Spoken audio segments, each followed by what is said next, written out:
Hello friends, आपके अपने channel कौन बनेगा जीनियस चैनल में आपका बहुत बहुत स्वागत है। मैं आज आपके लिए मोस्ट इंपॉर्टेंट करंट अफेयर्स की वीडियोस लेकर आया हूं जो आपके लिए ऑल टाइप्स एग्जाम के लिए बहुत ही यूजफुल रहने वाली है। तो वीडियो को स्किप ना करें, वीडियो को पूरा देखें। तो चलिए शुरू करते हैं। क्वेश्चन नंबर 1, किस देश के राष्ट्रपति गणतंत्र दिवस समारोह 2023 में मुख्य अतिथि होंगे? Options A America, B Bangladesh, C मिस्र या डी श्रीलंका। आपका सही जवाब हो जाएगा ऑप्शन सी मिस्र। अब जान लेते हैं इसके बारे में कुछ इंपॉर्टेंट पॉइंट। भारत सरकार ने मिस्र के राष्ट्रपति अब्देल फत्ताह अल सीसी को गणतंत्र दिवस परेड 2023 के लिए मुख्य अतिथि के रूप में आमंत्रित किया है। वह भारत द्वारा गणतंत्र दिवस समारोह की मेजबानी करने वाले पहले मिस्र के नेता होंगे। अंतिम विदेशी मुख्य अतिथि 2020 में कौन थे? वो ब्राज़ील के राष्ट्रपति जायर बोल्सोनारो थे और भारत के राष्ट्रपति गणतंत्र दिवस समारोह की अध्यक्षता करते हैं। गणतंत्र दिवस समारोह में किसी विदेशी देश के नेता को सम्मानित अतिथि के रूप में आमंत्रित करने की प्रथा है। पहले गणतंत्र दिवस समारोह 24 जनवरी से शुरू होकर 29 जनवरी को समाप्त हुआ करता था, लेकिन इस साल 2022 से सरकार ने 23 जनवरी से गणतंत्र दिवस समारोह शुरू करने और 30 जनवरी को समाप्त करने का फैसला किया है। गणतंत्र दिवस परेड के पहले मुख्य अतिथि 1950 में इंडोनेशिया के पूर्व राष्ट्रपति सुकर्णो थे और बराक ओबामा 2015 गणतंत्र दिवस परेड में मुख्य अतिथि थे, यानी वो 2015 की परेड में थे। अगला सवाल question number 2, morning consult political intelligence के अनुसार दुनिया के सबसे लोकप्रिय नेता कौन बने हैं? Options A Narendra Modi, B Anthony Albanese, C Joe Biden या डी ऋषि सुनक। आपका सही जवाब हो जाएगा ऑप्शन ए नरेंद्र मोदी। अब जान लेते हैं इसके बारे में कुछ इंपॉर्टेंट पॉइंट। अमेरिका स्थित consulting firm morning consult political intelligence के एक सर्वेक्षण के अनुसार प्रधानमंत्री नरेंद्र मोदी 77% की अनुमोदन रेटिंग के साथ एक बार फिर दुनिया के सबसे लोकप्रिय नेताओं की सूची में शीर्ष पर है। दूसरे स्थान पर मैक्सिकन राष्ट्रपति एंड्रेस मैनुअल लोपेज ओब्रेडोर 69% और तीसरे स्थान पर ऑस्ट्रेलियाई पीएम एंथनी अल्बनीज 56% पर है। यूएसए के राष्ट्रपति जो हैं जो बाइडेन को 9वें स्थान पर रखा गया है। इससे पहले की रेटिंग में ही प्रधानमंत्री मोदी रैंकिंग शीर्ष पर थे। हाल ही में जारी की गई रैंकिंग और रिपोर्ट्स का भी बारे में जान लेते हैं। जलवायु परिवर्तन प्रदर्शन सूचकांक 2023 में भारत 8वें स्थान पर आ गया है और ग्लोबल इनोवेशन इंडेक्स 2022 में भारत 40वें स्थान पर है। अगला सवाल क्वेश्चन नंबर 3, हाल ही में किस कंपनी ने रुपये 7,000 करोड़ में बिस्लरी का अधिग्रहण करने की घोषणा की है? Options A Reliance Industries, B Tata consumers, C Adani Wilmar या डी वॉलमार्ट। आपका सही जवाब हो जाएगा ऑप्शन बी टाटा कंज्यूमर। अब जान लेते हैं इसके बारे में कुछ important point. Tata consumer product लगभग 7,000 करोड़ बिस्लरी का अधिग्रहण करेंगी। टाटा कंज्यूमर अनुमानित 6,000 से 7,000 करोड़ रुपए में भारत की सबसे बड़ी पैकेज्ड पेयजल कंपनी बिस्लरी का अधिग्रहण करने के लिए तैयार है। मार्केट रिसर्च और एडवाइजरी टेक साइंस रिसर्च की एक रिपोर्ट में कहा गया कि वित्त वर्ष 2021 में भारतीय बोतल बंद पानी का बाजार 2.43 बिलियन अमेरिकी डॉलर यानी कि लगभग 19,315 करोड़ से अधिक आंका गया था। अगला सवाल क्वेश्चन नंबर 4, संविधान दिवस 2022 कब मनाया गया है? ऑप्शंस ए 26 नवंबर, बी 25 नवंबर, सी 24 नवंबर या डी 23 नवंबर। आपका सही जवाब हो जाएगा ऑप्शन ए 26 नवंबर को। अब जान लेते हैं इसके बारे में कुछ इंपॉर्टेंट पॉइंट। 26 नवंबर 1949 को भारतीय संविधान बनकर तैयार हो गया था और संविधान सभा ने इसको अपनाया था, इसलिए 26 नवंबर को संविधान दिवस मनाया जाता है। साल 2015 से इस दिवस को मनाने की शुरुआत हुई थी और 2015 में ही प्रारूप समिति के अध्यक्ष डॉक्टर भीमराव अम्बेडकर की 125वीं जयंती मनाई गई थी। 26 जनवरी 1950 को भारतीय संविधान पूरी तरह से लागू हुआ था। संविधान के निर्माण में 2 वर्ष 11 महीने और 18 दिन का समय लगा था।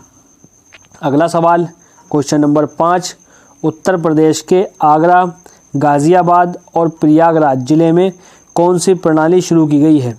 ऑप्शंस ए कलेक्टर प्रणाली, बी पुलिस कमिश्नर प्रणाली, सी मजिस्ट्रेट प्रणाली या डी मुख्यमंत्री प्रणाली। आपका सही जवाब हो जाएगा ऑप्शन बी पुलिस कमिश्नर प्रणाली। अब जान लेते हैं इसके बारे में कुछ importance point. CM Yogi Adityanath की अध्यक्षता में हुई उत्तर प्रदेश कैबिनेट की बैठक में आगरा, गाज़ियाबाद और प्रयागराज जिलों में पुलिस कमिश्नर प्रणाली की स्थापना को मंजूरी दी गई है। यह निर्णय जनसंख्या में वृद्धि, इन जिलों के महत्व और बेहतर पुलिसिंग प्रदान करने और कानून व्यवस्था बनाए रखने के लिए लिया गया है। पुलिस कमिश्नर प्रणाली में एक पुलिस आयुक्त, जिला पुलिस विभाग या कमिश्नरी का प्रमुख होता है। यूपी में अब कुल 75 जिलों में से 7 जिलों में पुलिस कमिश्नर प्रणाली होगी। अगला सवाल क्वेश्चन नंबर 6, भारतीय वायुसेना का पहला हेरिटेज सेंटर कहाँ बनाया जाएगा? Options A Haryana, B Himachal Pradesh, C Chandigarh या D Uttar Pradesh. Friends, video अच्छी लगे तो वीडियो को प्यारा सा लाइक कर दें और चैनल पर नए हैं चैनल को आज ही सब्सक्राइब कर लें और बेल आइकन का बटन दबाना ना भूलिएगा ताकि आपको ऐसे ही मोस्ट इम्पोर्टेंट करंट अफेयर्स की वीडियोस के नोटिफिकेशन मिलते रहें। आपका सही जवाब हो जाएगा ऑप्शन सी चंडीगढ़। अब जान लेते हैं इसके बारे में कुछ इंपॉर्टेंट्स पॉइंट। चंडीगढ़ में वायुसेना का पहला हेरिटेज सेंटर बनाया जाएगा।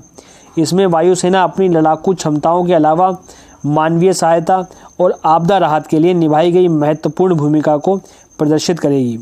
इस हेरिटेज सेंटर की शुरुआत करने के लिए एक विंटेज प्रोटोटाइप विमान कानपुर 1 वायुसेना को उपहार में सौंप दिया गया है। अगला सवाल क्वेश्चन नंबर 7, इसरो द्वारा PSLV C54 यानी C54 मिशन में कितने सैटेलाइट अंतरिक्ष में भेजे गए हैं? Options A 9 satellite, B 10 satellite, C 11 satellite या डी 12 सैटेलाइट। आपका सही जवाब हो जाएगा ऑप्शन ए 9 सैटेलाइट। अब जान लेते हैं इसके बारे में कुछ इंपॉर्टेंट्स पॉइंट। इसरो ने पृथ्वी अवलोकन उपग्रह ले जाने वाले PSLV C54 रॉकेट को लॉन्च किया है। और ये कब लॉन्च किया है? ये 26 नवंबर 2022 को लॉन्च किया है। और ये कहाँ लॉन्च किया है? सतीश धवन अंतरिक्ष केंद्र श्री हरिकोटा से इसको लॉन्च किया गया है।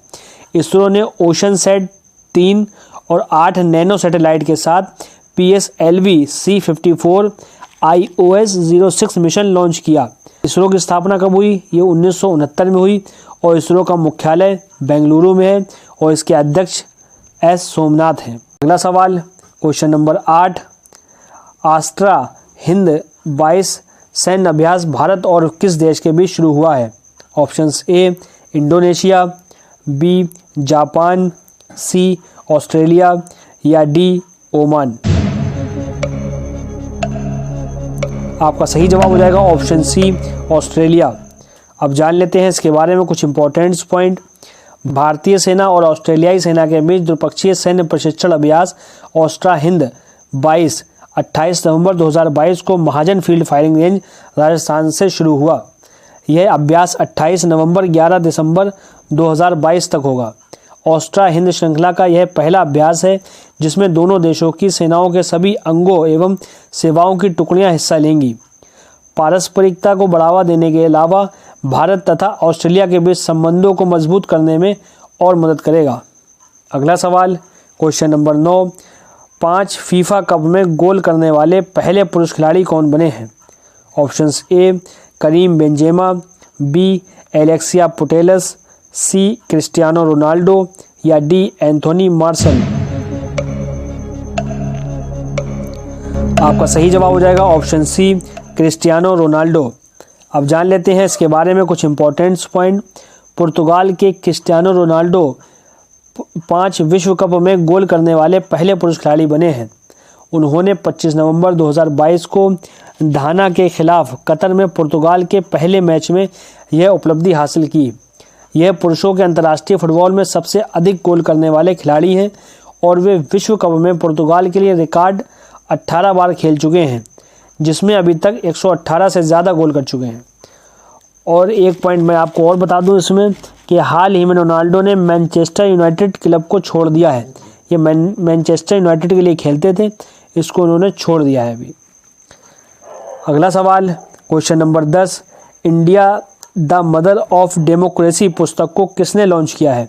Options A Narendra Modi, B Dharmendra Pradhan, C Smriti Irani या डी अनुराग ठाकुर। आपका सही जवाब हो जाएगा ऑप्शन बी धर्मेंद्र प्रधान।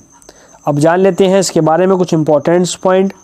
केंद्रीय शिक्षा एवं कौशल विकास मंत्री धर्मेंद्र प्रधान ने भारतीय ऐतिहासिक अनुसंधान परिषद ICHR द्वारा तैयार और प्रकाशित पुस्तक India the mother of democracy का विमोचन किया। ICHR के अध्यक्ष प्रोफेसर रघुवेंद्र तंवर और ICHR के सदस्य सचिव प्रोफेसर उमेश अशोक कदम भी इस अवसर पर उपस्थित थे।